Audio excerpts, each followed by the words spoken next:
Amém, queridos? Graça e paz. Vamos meditar acerca de Salomão, que prefigura Cristo Jesus. O reino de Salomão com o reino de Cristo que virá. Queridos, é maravilhoso quando a palavra de Deus ela nos revela essas verdades. Receber a iluminação da verdade não tem preço, queridos. É maravilhoso. Estava meditando para a live de hoje. Convido os irmãos a participarem logo mais, 8h30 da noite, o nosso podcast de Apocalipse. Estamos meditando no capítulo 18. Vamos meditar na segunda parte do capítulo 18, falando acerca da queda da grande Babilônia. Não percam, vai ser maravilhosa a live. E eu estava meditando exatamente para a live, foi quando o Espírito me fez essas conexões de Salomão com o reino de Cristo, com a queda da antiga Babilônia e a restauração do povo na ocasião da queda da Babilônia, quando ela levou cativo o reino de Judá por 70 anos, e quando ela caiu, Jerusalém foi restaurada, o templo foi restaurado, edificado. Mas Jerusalém não perseverou firme até o fim, né?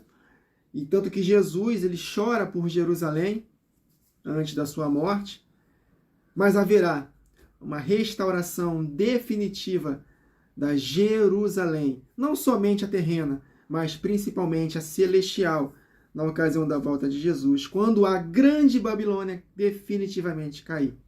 Quando a sua fumaça subir pelos séculos dos séculos, começar a subir pelos séculos dos séculos, Jesus Cristo, conforme está escrito em Apocalipse 19, ele volta, montado em cavalo branco, juntamente com o seu povo, com miríades e miríades de anjos, para governar nesta terra por 1000 anos. Então, a relação da queda da antiga Babilônia para a restauração do povo de Judá com a queda da grande Babilônia, que ocorrerá no final da grande tribulação, para a restauração definitiva de Jerusalém, não somente física, mas principalmente o povo de Deus, essa relação maravilhosa. E o Espírito me fez conectar com Salomão. Queridos, vocês podem estar falando, mas o que tem a ver Salomão com Cristo? Salomão não foi fiel. Cristo é fiel. A palavra de Deus, quando faz a comparação de Salomão com Cristo, não está falando com relação à fidelidade ou não de Salomão em si, mas sim um contraste, né? Mesma coisa acontece com Adão. A palavra de Deus diz claramente, em Romanos capítulo 5, que Adão prefigurava Cristo. Só que Adão não foi fiel. Cristo foi fiel até a morte. Por causa dessa fidelidade de Cristo, que foi obediente até a morte, a promessa de ele colocar todos os inimigos por estrado dos seus pés vai se cumprir na ocasião da sua volta. Por quê? Porque ele venceu na cruz. Ele despojou principados e potestades e assentou-se à destra de Deus, até que todos os inimigos sejam postos por escabelo dos teus pés. E o último inimigo a ser vencido é a morte física. Foi exatamente o inimigo que entrou no mundo após o pecado de Adão. Mas Jesus Cristo, que prefigurava Adão, ele foi fiel. E através da sua obra na cruz, nós vamos receber a imortalidade do nosso corpo, se perseverarmos até o fim. Porque o último inimigo a ser vencido será a morte. Será aniquilada para sempre. Então, há sim uma comparação, não que Jesus tenha pecado como Adão pecou, ou como Jesus tenha pecado como Salomão pecou, não é isso. É que é um contraste de uma infidelidade para uma fidelidade. Adão estava governando no Jardim do Éden. Jesus Cristo vai restabelecer esse Jardim do Éden, queridos.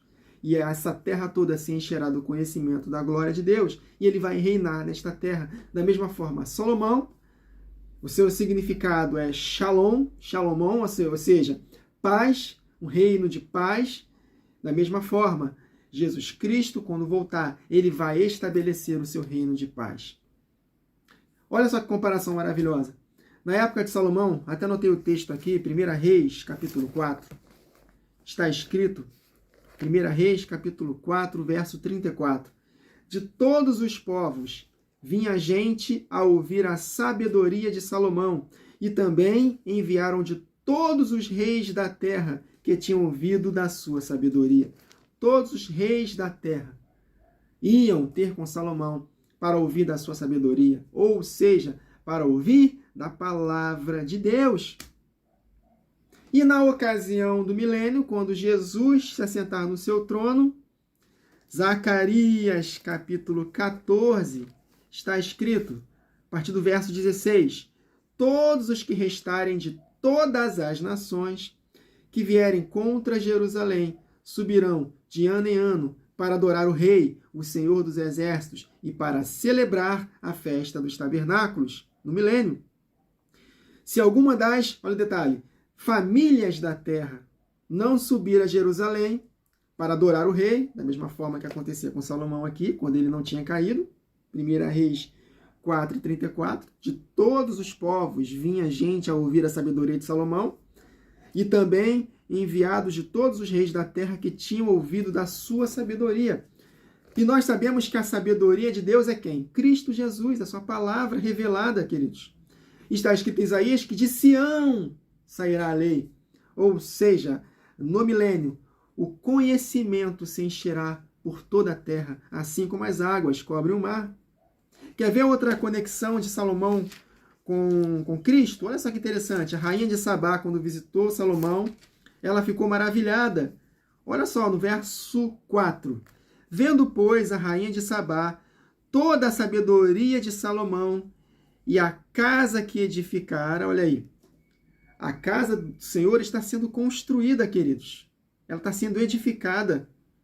E quando terminar a edificação, virá a última semana, e aí aqueles que perseverarem até o fim, seja dando suas vidas na ocasião da grande tribulação, ou perseverando até o fim no deserto, essa casa, ela de fato será revestida de imortalidade, que o apóstolo Paulo em 1 Coríntios 15 escreveu que carne e sangue não herdarão esse reino, ou seja, falando acerca da igreja que será glorificada, nem a corrupção herdará a incorrupção.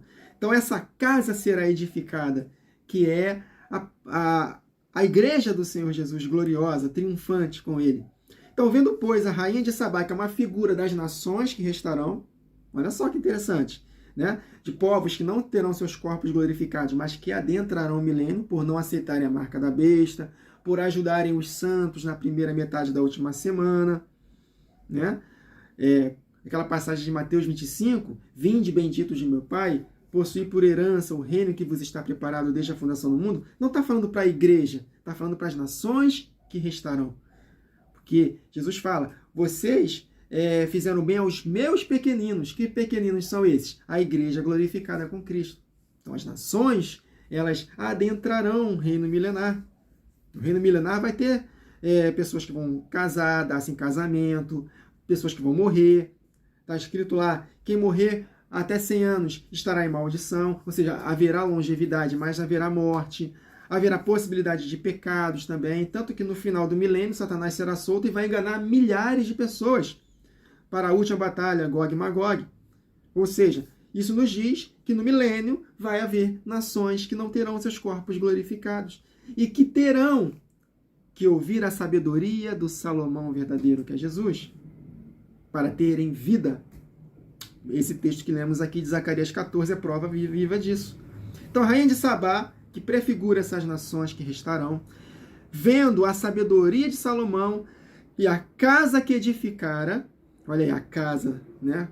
Fazendo uma alusão à casa do Senhor mesmo, glorificada com ele. E também no templo que vai ser construído no milênio, que está escrito em Ezequiel, capítulo 40 a 48.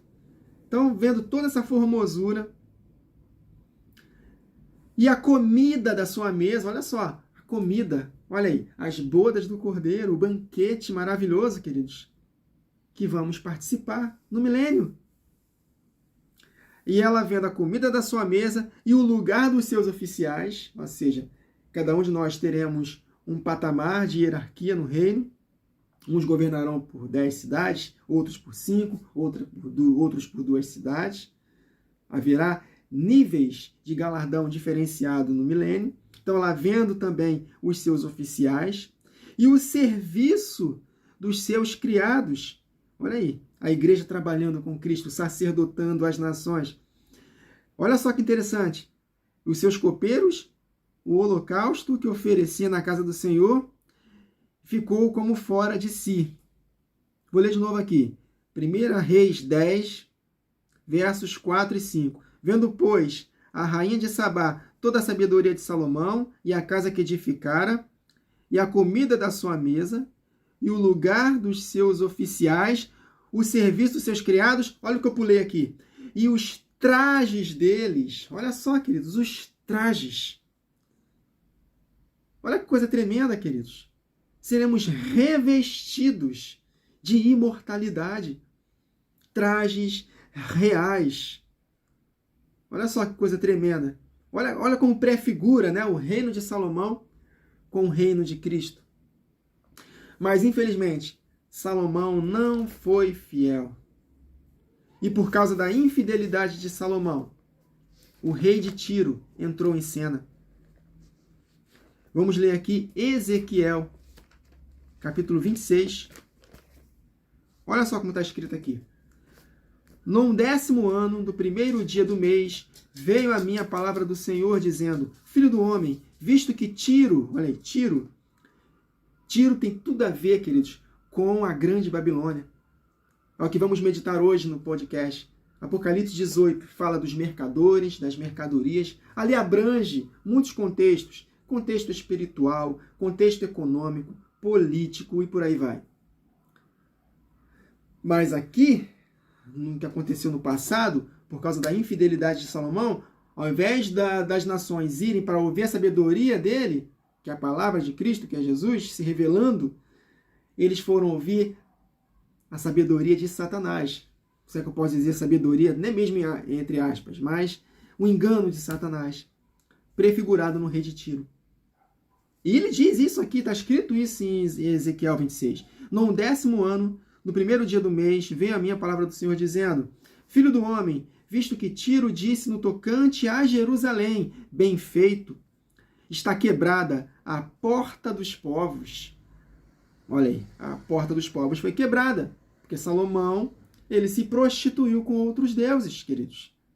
Foi o maior idólatra de toda a história da Bíblia, foi Salomão. Abriu-se, mas ele se arrependeu, tá, queridos? Cuidado, tem ensinos por aí dizendo que Salomão não se arrependeu. Salomão, quando escreveu o Eclesiastes, ele estava arrependido. E ele reinará com Cristo no milênio também. Aí ele continua. Bem feito, está quebrada a porta dos povos. Por causa da infidelidade de Salomão, abriu-se para mim essa porta. Eu me tornarei rico agora que ela está assolada. E aí, no decorrer da leitura de Ezequiel 26, Ezequiel 27, Ezequiel 28, nós vemos a profecia de que Tiro ele seria destruído. Não só historicamente, mas como Apocalipse nos remete ao rei de Tiro no tocante a comércio de suas mercadorias, então essa profecia, ao mesmo tempo, ele é profético para o tempo do fim.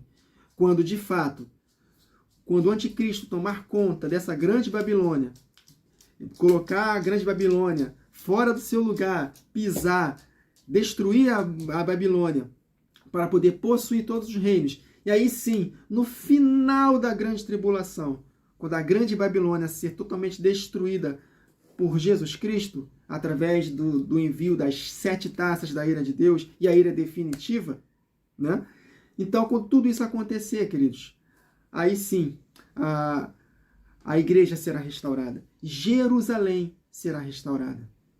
Estão conseguindo compreender a associação com o que aconteceu com Salomão, com a elevação de Tiro, né?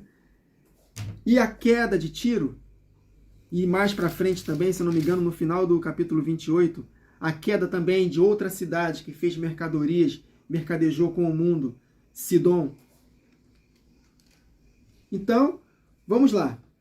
Salomão prefigurava Cristo, assim como Adão prefigurava Cristo, em contextos diferentes. Adão reinou no Jardim do Éden, Jesus Cristo vai reinar nesta terra, no Jardim do Éden restabelecido. Salomão reinou em Jerusalém, um reino de justiça, de paz, de alegria, em que os povos vinham ter com ele. Da mesma forma, Jesus Cristo quando restabeleceu seu reino, as nações irão de ano em ano em Jerusalém para a festa dos tabernáculos, ouvir a lei saindo de Sião. Mas antes disso, assim como aconteceu com a Babilônia antiga, que depois que ela foi destruída, o povo saiu do cativeiro para restaurar Jerusalém, seus muros e o templo, da mesma forma, a igreja, as 10 virgens dormiram com o passar do tempo. Muitos estão se apostatando da fé, mas Deus tem levantado o seu fiel remanescente nesse tempo do fim para despertar essas 10 virgens, para 5 responderem, se unirem a esses 2 candeeiros acesos e os 7 candeeiros, que são as 7 igrejas devidamente acesas para a batalha que antecederá a volta de Jesus, a última semana de Daniel. Então, da mesma forma, estamos nesse cativeiro, se é que podemos dizer assim, o cativeiro da corrupção do nosso corpo, que o apóstolo Paulo fala isso em Romanos. Vamos ler aqui? Romanos capítulo 8. Estamos nesse cativeiro. Estamos no cativeiro babilônico também, queridos.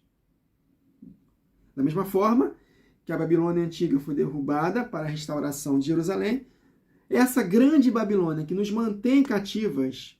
Por quê? Não porque nós estamos fazendo o que ela faz, não é isso, mas porque o pecado habita nos nossos membros.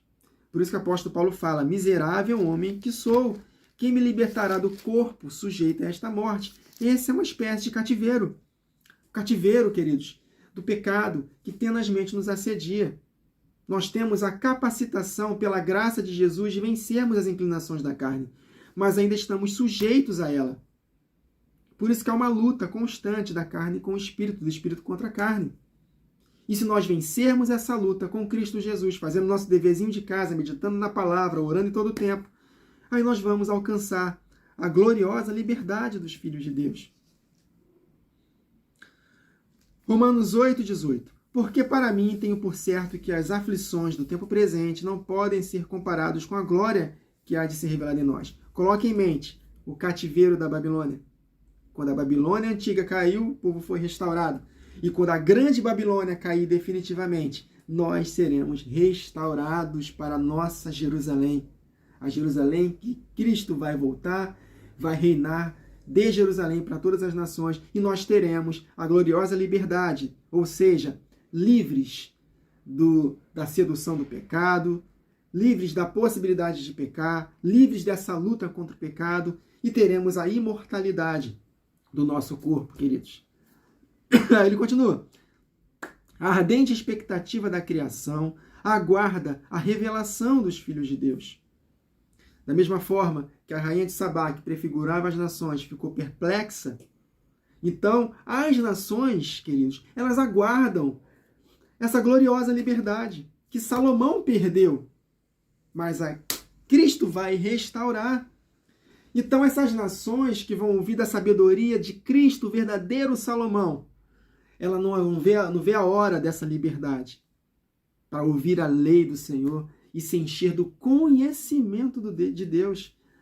Imagina, queridos, 1000 anos de ensino, sem deturpação, sem engano. 1000 anos de um ensino perfeito da palavra de Deus. Olha que coisa tremenda. Então a criação aguarda, queridos, com grande expectativa, a manifestação dos filhos de Deus, pois ela está sujeita à vaidade, não voluntariamente, mas por causa daquele que a sujeitou, na esperança de que a própria criação será redimida do cativeiro da corrupção para a liberdade da glória dos filhos de Deus. Porque sabemos que toda a criação a um só tempo geme e suporta angústias até agora. A criação deseja conhecer, queridos, sobre Cristo. E como ouvirão se não há quem pregue? Verso 23. E não somente ela, mas também nós. Ou seja, há uma diferença entre a criação e nós. Entre as nações que restarão e nós, queridos, que somos os sacerdotes. Mas nós também gememos. Então, não somente ela, mas também nós, que temos as primícias do Espírito, igualmente gememos em nosso íntimo, aguardando a adoção de filhos, ou seja, a redenção do nosso corpo. Porque nessa esperança fomos salvos. Ora, a esperança que se vê não é esperança, pois o que alguém vê, como espera? Mas se esperamos o que não vemos, com paciência o aguardamos, queridos. Então a grande Babilônia vai cair. Esse sistema que está dominando este mundo vai cair. Sistema político, econômico, sistema religioso, espiritual, tudo isso vai cair, queridos. Essa grande Babilônia vai ruir. E quando essa grande Babilônia ruir, nós seremos vitoriosos. E a verdadeira Jerusalém, a Jerusalém que somos nós, vamos descer com Cristo para reinar nesta Jerusalém terrena, que será restaurada. A Jerusalém da terra será restaurada, queridos. Ela não será aniquilada, ela será restaurada. Porque nós reinaremos com Cristo de Jerusalém para todas as nações. E todas as nações, todos os anos, irão para a festa dos tabernáculos ouvir a lei do Senhor. Aleluia! Então, para finalizarmos essa comparação maravilhosa de Salomão com Cristo, da queda da antiga Babilônia para a queda dessa Babilônia atual e da futura, que vai ser o governo do anticristo, para a restauração desse cativeiro que nós estamos. Nós estamos hoje no cativeiro babilônico, mas quando esse cativeiro acabar, nós retornaremos com Cristo para reinar nesta terra por 1000 anos e nunca mais esse reino será substituído por outro. Então, finalizando, Apocalipse 19. Depois destas coisas, ouvi no céu como grande voz de numerosa multidão, dizendo: Aleluia! A salvação e a glória e o poder são do nosso Deus. Porquanto verdadeiros e justos são os seus juízos, pois julgou a grande meretriz, a grande Babilônia, que corrompia a terra com a sua prostituição, e das mãos dela vingou o sangue dos seus servos. Segunda vez disseram: Aleluia! E a sua fumaça sobe pelos séculos dos séculos. A fumaça do lago de fogo, Satanás. E antes disso, antes do milênio, a besta e o falso profeta, ou seja, o anticristo e todos os seus súditos que usaram a marca, que morreram na batalha, que estiveram vivos na batalha do Armagedon, serão julgados no tribunal de Cristo e lançados no lago de fogo. E no final do milênio, no julgamento do trono branco, todos que morreram na batalha do Armagedon, todos que foram infiéis desde o início do mundo até o final, serão julgados de acordo com as suas obras e lançados no lago de fogo, juntamente com Satanás e todos os seus anjos. E a fumaça subirá pelos séculos dos séculos, para sempre. E os 24 anciãos, os 4 seres viventes, prostraram-se e adoraram a Deus, que se acha sentado no trono, dizendo: Amém, aleluia.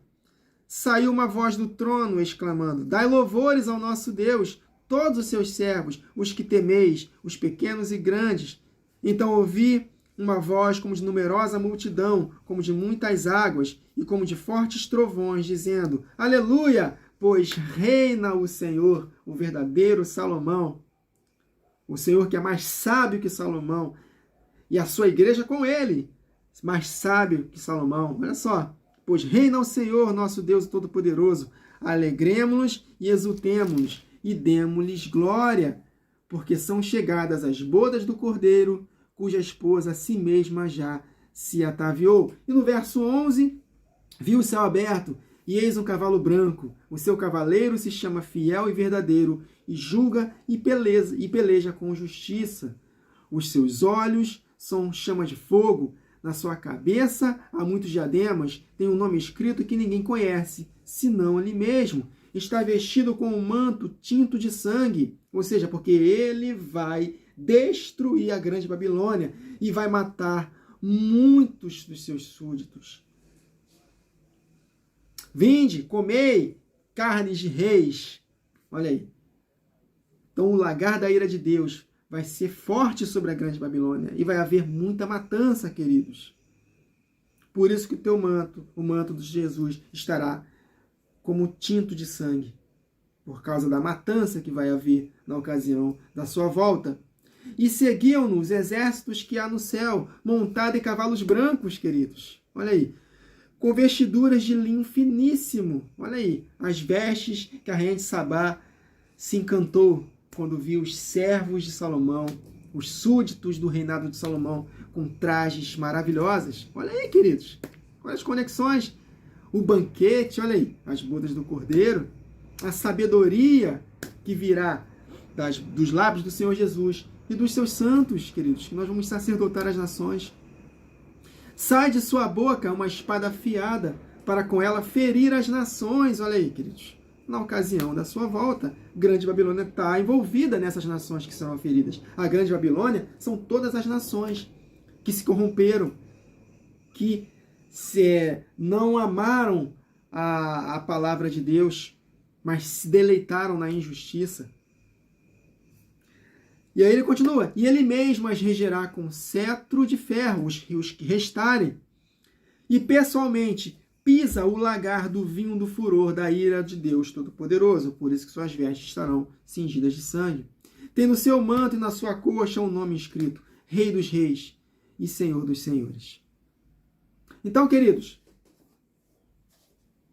nós vamos vencer se perseverarmos até o fim. Nós precisamos, desde já, não permitirmos sermos seduzidos pela fascinação das riquezas, queridos. Então, que nós possamos nos preparar para o tempo que virá. Porque a Babilônia, uma das características da Grande Babilônia, é nos seduzir com as suas riquezas, materiais mesmo.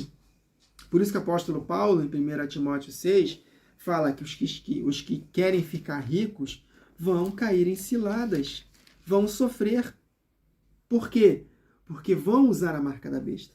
Porque quem ama o dinheiro vai usar a marca. E a marca da besta, ela tem um cunho de finanças, queridos. Porque só vai poder comprar e vender quem usar a marca. Então, quem amar o dinheiro vai passar por esses males. 1 Timóteo 6 e 10, porque o amor do dinheiro é a raiz de todos os males. E alguns nessa cobiça se desviaram da fé. Olha aí, serão apóstatas, vão usar a marca. E assim mesmo se atormentaram com muitas dores. Tu, porém, homem de Deus, verso 11, foge destas coisas. Não é exatamente isso que Apocalipse 18 diz? Fuja de tudo isso. Sai dela, povo meu. Então, um dos contextos de sair da Grande Babilônia é fugir de querer ser rico.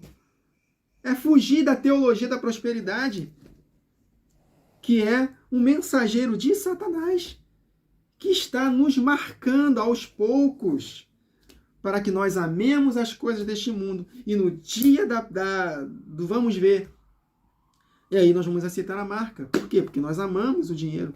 Nós amamos as coisas desta vida. Mas não foi o que Jesus falou? Quem amar a sua vida vai perder. Mas quem aborrecer a sua vida por amor de mim, vai ganhá-la para a eternidade. Amém, queridos? Então temos uma promessa do nosso verdadeiro Salomão assumir esta terra. Mas antes, a Babilônia vai ter que cair. Tiro vai ter que cair. Tiro, que tomou posse por causa da infidelidade do primeiro Salomão, ele vai ter que cair. E aqueles que perseverarem até o fim serão salvos. E nós vamos comer carnes desses reis, desses comerciantes. Com Cristo Jesus nós vamos vencer na batalha do Armagedon. E aí sim, quando Tiro cair, o verdadeiro Salomão vai reinar nesta terra por 1000 anos. Quando a Babilônia cair, a Grande Babilônia cair, nós seremos restaurados. Jerusalém será restaurada. Seus muros, olha aí, queridos, serão restaurados. E a glória do templo do Senhor Jesus será maior do que a primeira glória. A glória da última casa será maior do que a primeira. A glória da liberdade dos filhos de Deus, do templo. Olha só, vamos finalizar aqui, por falar em templo, né? Está falando acerca da igreja glorificada, queridos. A igreja está sendo edificada nesse edifício. O fundamento é Cristo e a sua palavra. E aí nós estamos sendo construídos nesse fundamento. O edifício está crescendo. Olha só, com relação à Grande Babilônia, só para finalizarmos. 2 Coríntios capítulo 6, verso 14. Nós conhecemos esse texto. Não vos ponhais em julgo desigual com os incrédulos, Porquanto, que sociedade pode haver entre a justiça e a iniquidade? Ou que comunhão da luz com as trevas? Que harmonia entre Cristo e o maligno? Ou que união do crente com o incrédulo? Olha o detalhe, que ligação há entre o santuário de Deus, que somos nós, e os ídolos? Porque nós somos santuário do Deus vivente, como ele próprio disse, habitarei e andarei entre eles. Queridos, promessa para o milênio, ele vai habitar conosco e andará conosco nesta terra. Aleluia! Isso anima meu coração, queridos. O milênio anima e alegra o meu coração. Esse é o reino de Deus, que reinaremos em vida com Cristo. Habitarei e andarei entre eles, e serei o seu Deus, e eles serão o meu povo. E aí, é um outro aspecto de sair da grande Babilônia. Por isso, retirai-vos do meio deles, separai-vos, ou seja, sai dela, povo meu. Porque nós não podemos nos associar com um jugo desigual. Nós não somos adúlteros e adúlteras, como Tiago, capítulo 4, verso 4, está escrito disso, falando sobre isso. Adúlteros e adúlteras. Não sabeis que a amizade do mundo é inimizade contra Deus? Então nós temos que nos retirar desse domínio do pecado, queridos. Nos santificar. Então, retirai-vos do meio deles. Sai dela, povo meu. Separai-vos, diz o Senhor. Não toqueis em coisas impuras, e eu vos receberei. Serei vosso pai, e vós sereis para mim filhos e filhas, diz o Senhor Todo-Poderoso. Porque com a glorificação do nosso corpo, definitivamente, nós seremos filhos de Deus. E nunca perderemos essa possibilidade. Nós perderemos essa posição de filhos. Hoje nós podemos perder, por causa dessa carne que luta contra o nosso espírito. Mas se perseverarmos até o fim, na glorificação do nosso corpo, nós seremos definitivamente filhos de Deus.